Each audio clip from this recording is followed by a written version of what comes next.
Well, I remember, anytime I was sick from school in the 60s, I would watch all these game shows, Monty Hall, and just all of them, and it was just kind of a great way to spend a mindless day when you had a fever. Welcome back to the Talking Archive. I'm Josh Jacobs, and our conversation continues now with radio personality and voiceover talent Bill Wright. Now, last time he was sharing his memories of working as part of the Bill and Sylvia Show on KBIG 104. He shared memories of working with and having as a guest Casey Kasem. And he also had Richard Simmons, who's recently come back into the news. Pauly Shore portrayed him, and so Richard Simmons is kind of now writing inspirational words daily, or almost daily, on Facebook and Twitter. How often did you have the great fitness guru on your show? At least twice that I recall, and the first time he came in, it's unbelievable. What a talent! He had a way of just sort of finding the vibe of the show or the rhythm of the show and just blending right in. And was just a funny, engaging person. And it was one of my favorite hours of radio, not just, to be part of, but just to listen to.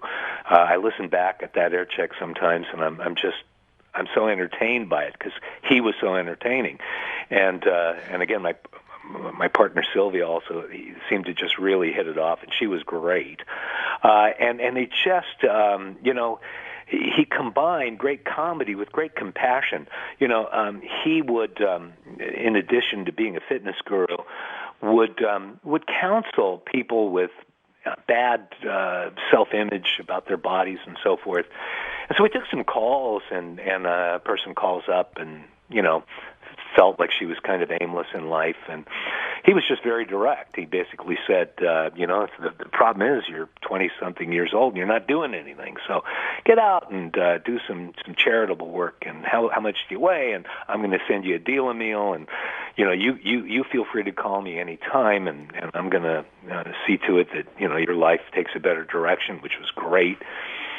And he was just phenomenal, and it became pretty obvious we were supposed to do some of the formatics, that we do, the regular features, but we just kind of let Richard lead the way, and the result was a really fun hour where, I always felt, you want to hear the regular format, just, listen any other day, but yeah. This is a really special moment. Second time he came, they wanted us to get a few more songs in and different things like that. So I think I got one more song in. I said, you wanted more? I gave you more. One more. Yeah, you said a few more, so there's your few more. Very few more. How do you define few? I remember his TV show that he had back in the early 80s where he would cook as well as do exercises. Mm-hmm. And sometimes he'd do sketches, and there was a opening sketch one time where it was a split screen where he was himself, and then in the split screen he was dressed as First Lady Nancy Reagan. He's like, hello, Nancy. Mrs. Reagan, this is Richard Simmons. Yeah, tell Ronnie to stop eating all those jelly beans. And so there's Nancy, picking up and eating jelly beans while talking to Richard Simmons. I wished I could find that clip. It was hilarious, I remember. That sounds like him. Although the funny thing is that the Jelly Bellies helped Reagan quit smoking. He originally tried corn nuts, but they were too hard on his teeth, so he switched over to Jelly Bellies and pretty much put that brand of candy on the map. Wow, I did not know that. Yeah. It was really interesting, and we got to talk to some really cool musicians too. The late Tina Turner was in. Wow. Got to meet Mickey Dolenz of the Monkees, who surprisingly was kind of an introvert. I expected, from his TV show that he'd be very, outgoing and was kind of shy. Wow. But couldn't have been nicer, but just kind of shy. We talked with, Rod Stewart and had some very nice visits. A lot of the celebrities up there were doing charitable work and would want to talk about it a little bit. We had the great Gordon Shump, the big guy on WKRP. Oh, yeah. And we got to talk about just how cool it was for us as radio people to watch WKRP, which was in many ways very familiar to a lot of us. Especially, how you might have these wacky promotional ideas. And I said, now, big guy, I don't have to ask you what people ask about most of all. And he just breaks right into, as God is my witness, I thought turkeys could fly. Which, was great. And the second thing was, how was it to work with Lonnie Anderson? Which was, she couldn't have been better, so. But those were really interesting times. And we ourselves got to do a lot of charitable appearances, some fundraisers like for Children's Hospital, and got to just interact with some of the children there, some of them in the oncology ward, that were just the sweetest things. And Bill Meyer, my predecessor, was actually there doing his PhD work, and he was working with some of the kids there, and we had a lovely time getting to know some of the kids. So there were a lot of opportunities, not only, to further our careers in radio and make some pretty darn good money, actually, but to give back a little bit to the community.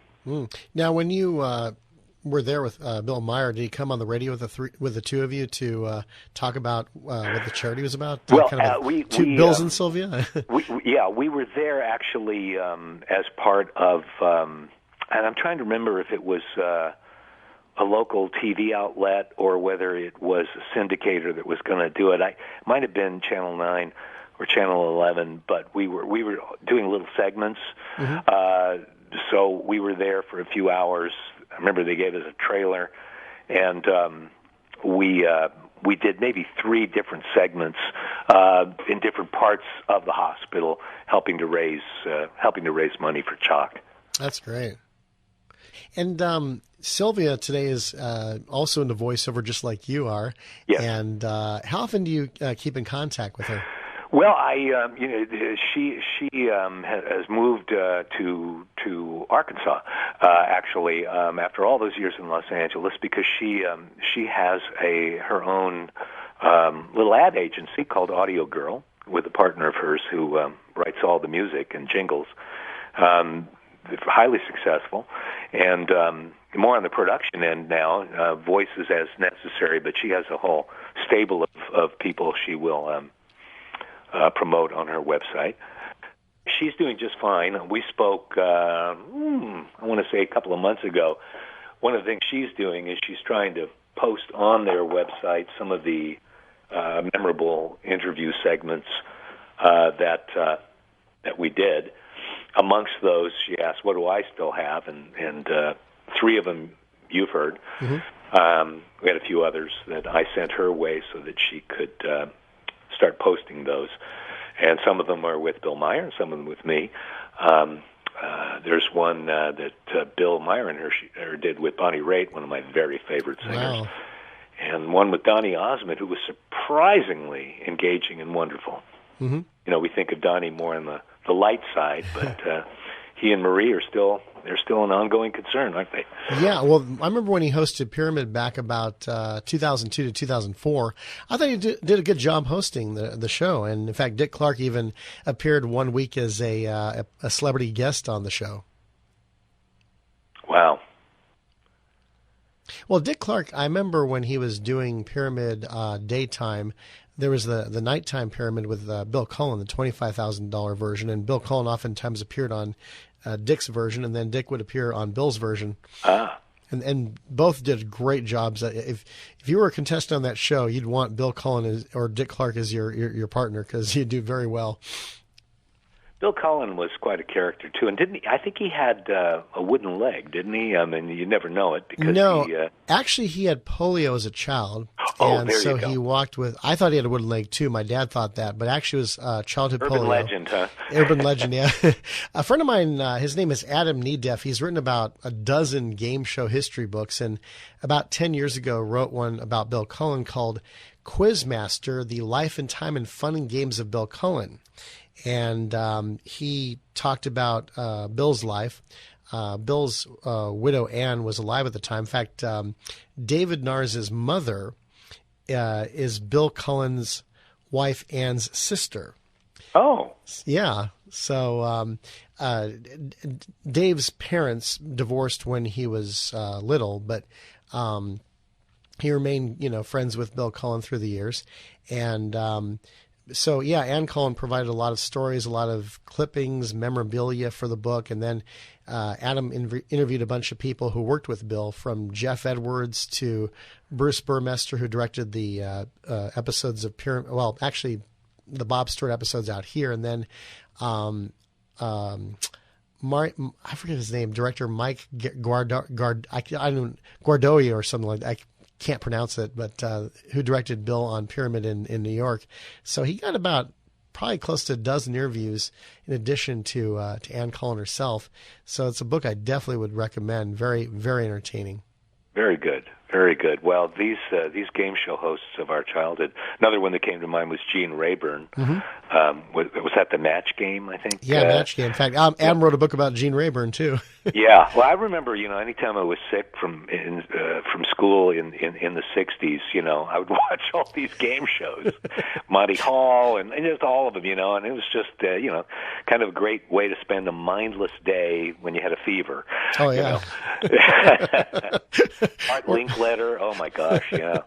I got a friend who she got to interview Art Linkletter a couple of years before he passed away, and there's a video of her with Art Linkletter from now probably about 20 years ago. She wants to do a kids show. It's still a dream of hers. I said, you got to do it. You got to do that. Yeah. Oh yeah. I mean, wow. That's kids say the darndest things. Isn't that what he said? Yeah. And then people are funny. People are funny. Well, and then KBIG 104 after, they had kind of I remember back in late 1997, early 98, just about all the DJs were let go, and they brought Delilah in evenings, and that was the time that you were no longer at KBIG. Right. What was, tell us what happened after that. I mean, how is it, obviously it always sucks to lose a job, but what's your advice to those who've been let go? What do you do after that? Well, one of the things Dave Armstrong was famous for quoting, and I think he quoted someone else, is there are two kinds of people in this business: those that have been fired and those that will be fired.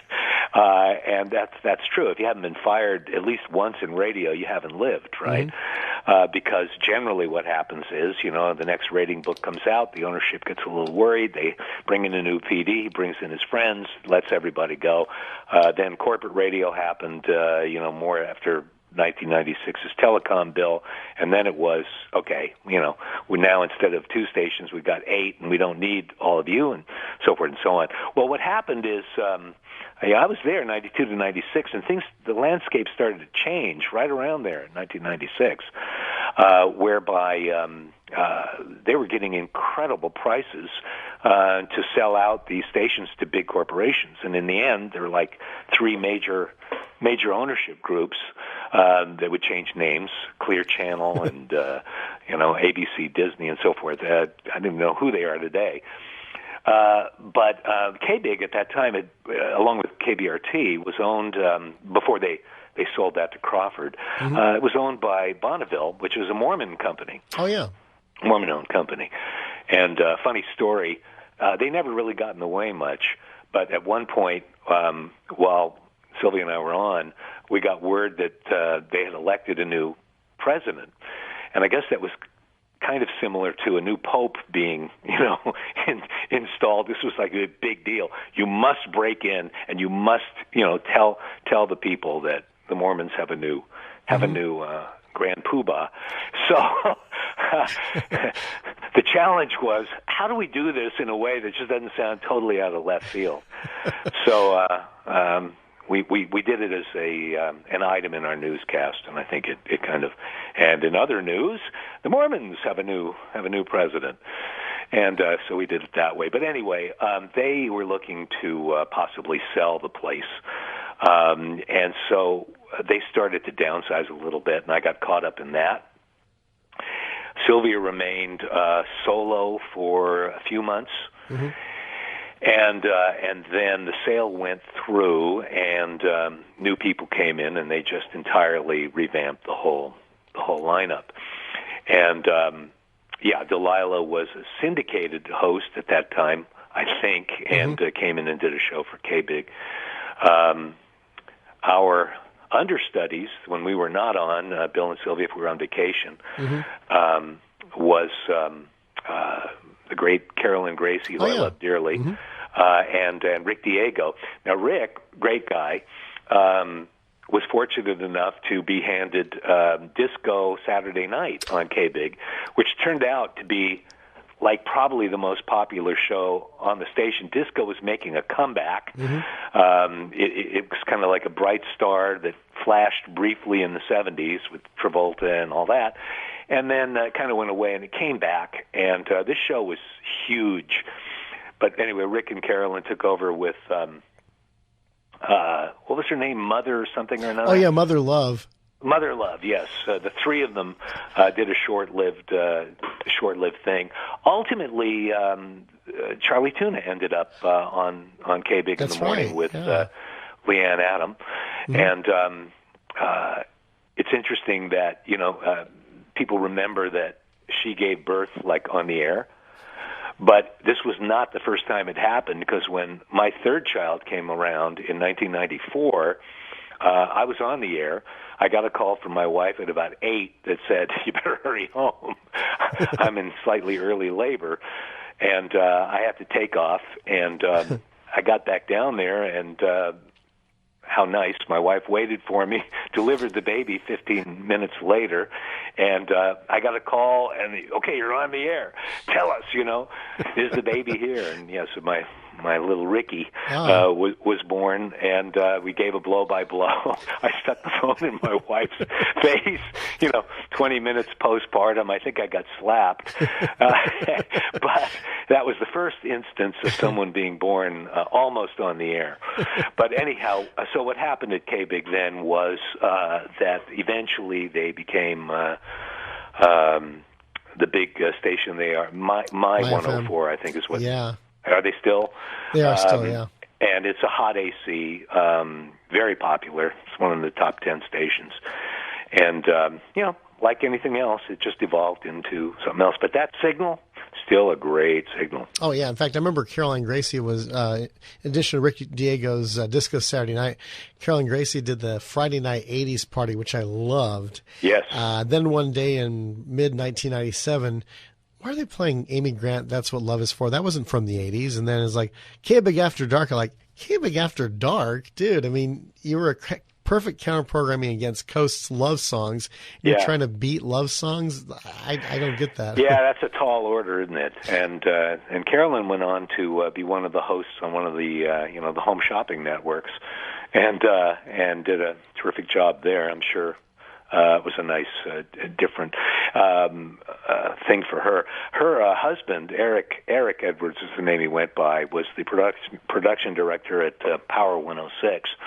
So I got a chance to go over there. That was huge in L.A. at the time. Oh, yeah.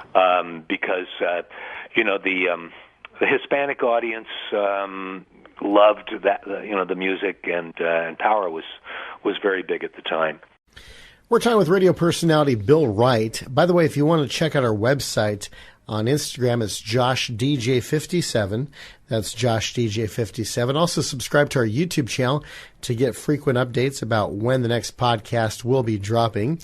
And next time, Bill's going to talk more about, we'll talk more about the original format of Power 106 and how it evolved into what it is now, as well as a pastor that Bill worked with, who one time during one of his sermons on the radio quoted a Bob Dylan tune, and we'll find out what tune that was next time.